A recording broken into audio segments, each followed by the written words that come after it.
عليكم ورحمة الله تعالى وبركاته. كنت وعن أونكسن داوديال كسر هذا مركلة برنامج قروح بدنا وقت كداونسان ماديس تي في. أنا جوهرين بقول بالله نسأنا بن سيد معنا إلا بدأ يكون سجالي طبعا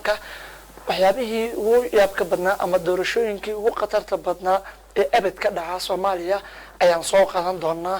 iyadoo laba maamul goboleed ee doorashooyin ka dhaceen sanadan si dhamaanaysa ee 2019 bilowgeedii iyo waliba dabayaaqadeedii bilaha January iyo waliba August ayay kala dhaceen doorashooyinka maamul goboleedyada Puntland iyo Jubaland iyadoo maaragtay doorashadii aan ilaahay Puntland aan ku hormaray ay ahayd doorashadii ugu musharaxiinta badneed ee abad soo marta Soomaaliya ayadoo halkaasi musharaxiintu ay gaarayeen 30 musharax iyo waliba ka badan 30kii musharax ayaa waxa ka soo baxay hal musharax hadaba doorashada Puntland ayaa intaysan dhicin ka hor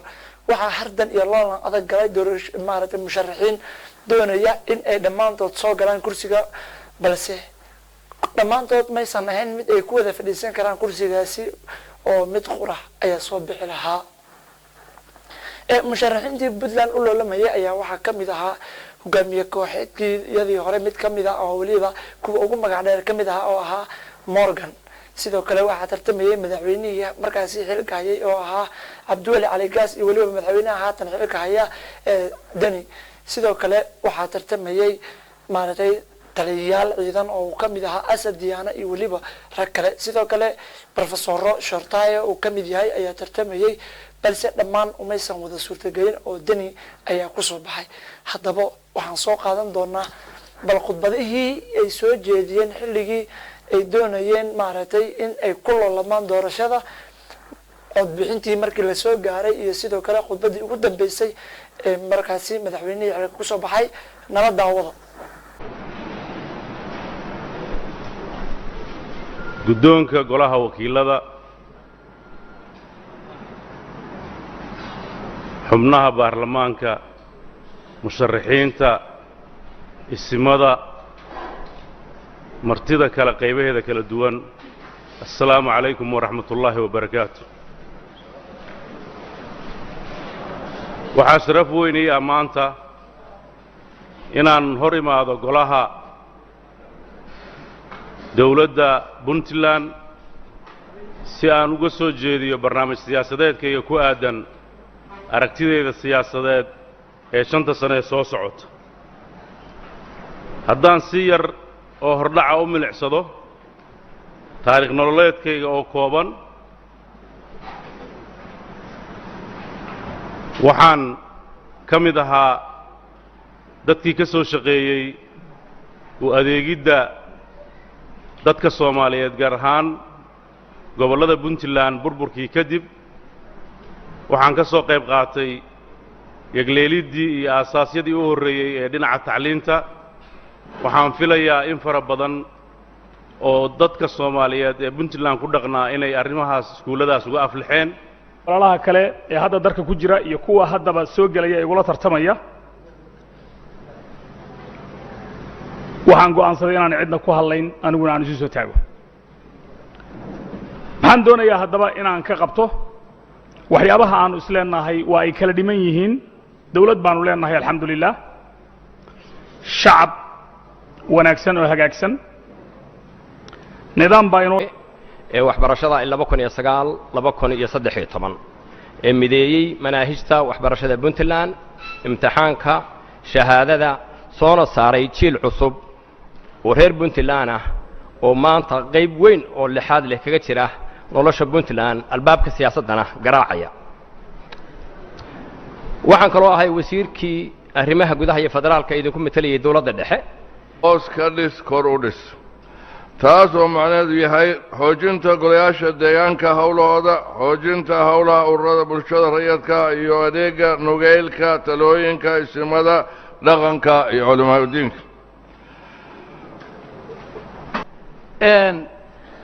waxaan aad iyo aad uga xumahay inuu waqtigu yar yahay waxaan ballan qaadayaa meelo badan oo aad tabaysaan inaan ka haqabtiro Puntland wax badan oo aad tabaysaan inaan daboolo inaan golayaasha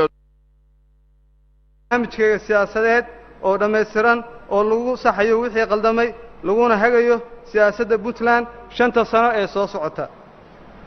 xildhibaan taariikh nololeedkayga iyo barnaamijkayga siyaasadeed oo dhammaystiran oo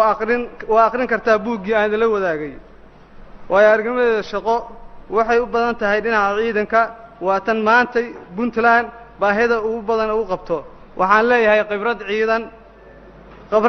shaqo dhinaca hogaaminta ciidamada militariga iyo xoogga amniga Puntland madaxweyne ka faa'iideyn kara maanta qiimahaas aan sheegay oo aan u arko inaan kow ka ahay xogogaalnimo khibrad aqoon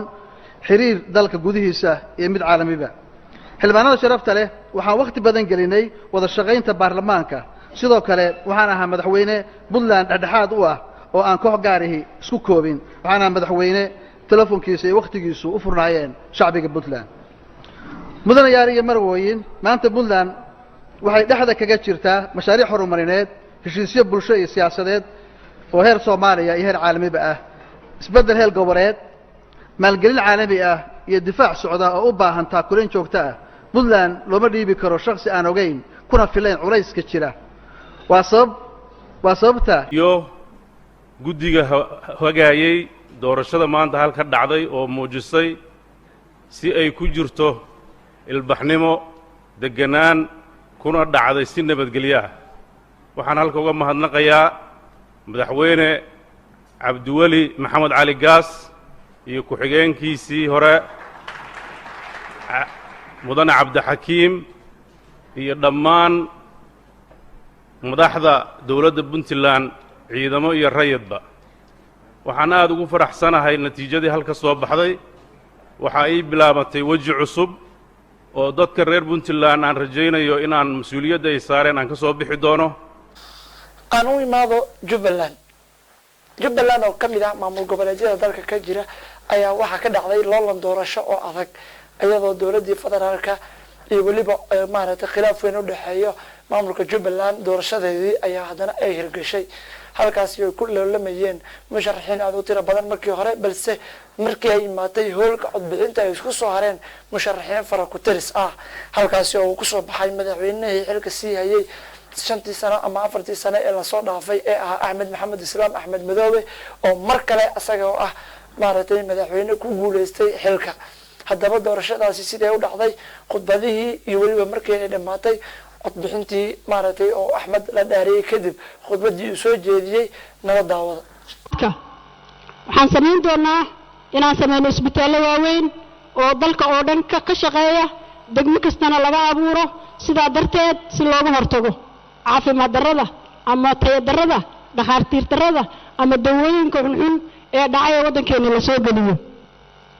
qodobka saddexaad caafimaadka markaan dib ugu noqdo waxaan insha Allah ballan qaadayaa inaan sameeyo waxa la yiraahdo women and children hooyada iyo dhallaanku inay isbitaal gooni leeyihiin oo sameyn doono waxaan idin la imaan doonaa dawladda aan hoggaanka u qaban doono ay ku dhaqmi doontaa ama ay hirgelin doontaa sarreynta sharciga maxaa yeelay ummadda haddii aanan heshiis wax heshiis aan u oolin waxyaabo badan oo isha ay macallin u tahay aan intaan kula soo ekaanay dad badan ay xogowaaliyiin aan soo marnay ayaan ka soo dhaxalnay inaan sharci lagu dhaqmin wax aan maanta ku faani karayno oo ay noqon karayso inaan weliba intaan ka abuurno inay hadda meelo ay degan yihiin oo lagu raashin iyo nolol iyo loogu sameeyey loo sameeyo meelo la dejiyo oo mashaariic sida kalluumaysigii iyo beeraleydii iyo intii loo abuuro ay noqoto inayna keliya intaa ku ekaan ay dadka iyagu wax taraan oo ay noqoto dad wax u taraya dadkooda oo gaarsiinaya ilaa xad bulshada kale inteeda kale wax u taraya waxaad karayso liibaanteeda adduunka iyo midda aakhira labadabana ay uga suurtoobi karayaan inaan midnimo ahaano inaan wada jirno inaan wada soconno inaan wada tashanno waxaan isleeyahay shacabka Soomaaliyeed maanta waqti uga baahan yahay ma jirto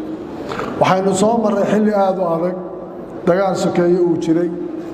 xaalado adag ayna soo mareen waddankeena waxaa ilaahay mahadiya maanta waxaan ka soo gudubnay marxaladii qabiilka iyo la kala qoqobayay maanta cadowga aan leenahay ee ugu weyni waa shabaab oo u baahan inaan isaga dhulkeenna ka horayno oo dadkeenna aan isu furno waxa soo raaca ee caqabad inagu noqon karaa waxay noqonaysaa maanta lama odhan karayo qabiil lama odhan karayo koox lama odhan karayo cid kale waxayna soo raaca waxay noqonaysaa keliya innaga dhammaan doorashooyinkii aad soo daawateen ayaa guldhig waxay u haayeen maaragtay musharaxiintii badinaa ee isdagarabyacayay balse waxaa jiray loolama aad u adag oo ay soo galeen musharaxiinta walow ay ku kala adkaadeen haddaba Madays TV ayaa daawanayseen waxaa idinla socodsiinaya anigoo Xudayfa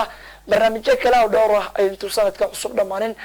waayada sanadka cusub iyo waliba waxyaabihii ugu yaabka badnaa ayaa Madays TV ka daawan doontaan sidoo kale loolankii siyaasadeed ee adkaa ee dowladda federaalka iyo waliba maamul goboleedyada ayaa daawan doontaan haddii rabba uu idma barnaamijyadeena xiga waxaan idinkaga tegayaa sidaas iyo nabadgelyo fadlan daawade haddii aad ku cusub tahay Madays TV